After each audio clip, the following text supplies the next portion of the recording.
பண்ணுறவங்க ஒரு 8:30 9க்குள்ளே அவங்களோட மீல்ஸ் கம்ப்ளீட்டாக முடிச்சிடணும். நம்ம உடம்புல இருக்கிற கழிவுகளை வெளியேறதுக்கான டைம் அது. ஸோ அந்த நேரத்தில் நம்ம முழிச்சிட்டு இருக்கிறது தவறு தான். பட் நம்ம அந்த நேரத்தில் சாப்பிடும்போது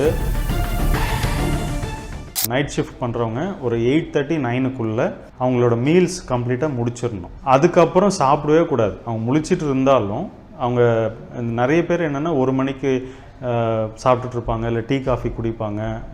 அந்த மாதிரி தவறுகள்லாம் பண்ணக்கூடாது. ஏன்னா பிட்வீன் 10 and 4 10 மணிலேருந்து 4 மணி வரைக்கும் நம்ம உடம்புல இருக்கிற கழிவுகளை வெளியேறதுக்கான டைம் அது.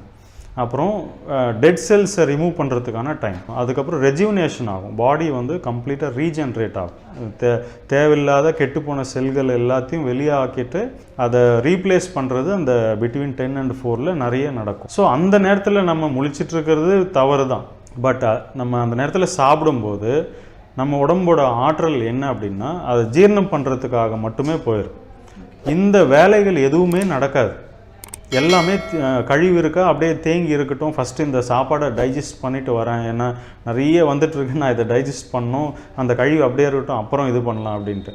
ஸோ நாளைக்கும் இதே ரிப்பீட் பண்ணோம், அடுத்த வாரம் ரிப்பீட் ஆகும், அடுத்த வருஷமும் இதே ரிப்பீட் ஆகும்போது அந்த ஒரு ஸ்டேஜில் கழிவோட தேக்கம் வந்து அதிகமாகும்போது தான் நமக்கு நோயோட ஆரம்பம் வந்து ஸ்டார்ட் ஆகும்.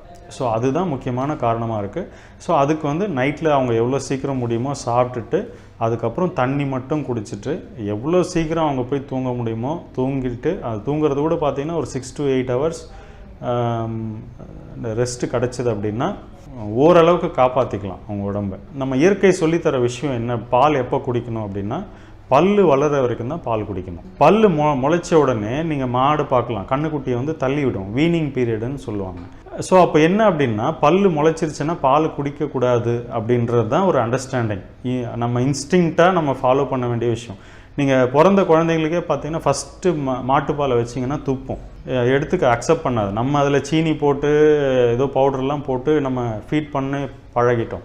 இப்போது நம்ம மாட்டுக்கு மடியில் சுரக்கிற பாலில் கால்சியம் புரோட்டீன் இருக்குதுன்னு சொல்கிறோம். மாடு முன்னாடி என்ன சாப்பிடுதுன்னு யாருமே ஏன் பார்க்கல? மாடு என்ன சாப்பிடுது? பிளான்ட் பேஸ்ட் ஃபுட்டு தான் சாப்பிடுது. தாவரங்கள்லேருந்து வர்றது தான் அது சாப்பிடுது. இலை, பில்லு அந்த மாதிரி சாப்பிட்டு அதுக்கு கால்சியம் வந்திருக்கு. ஸோ நம்ம வந்து அதுக்காக இலை, தலை, பில்லு சாப்பிட்ணுன்னு கிடையாது. கீரை சாப்பிட்டா போதும். கீரை, பேரிச்சம்பழம், கேழ்வரகு மாவு, கம்பு மாவு, இதில் அத்தனை பேரிச்சம்பழம், அத்திப்பழம், பாதாம் அத்தனையிலும் கால்சியம் இருக்குது. அந்த கால்சியம் வந்து நமக்கு போதுமானது.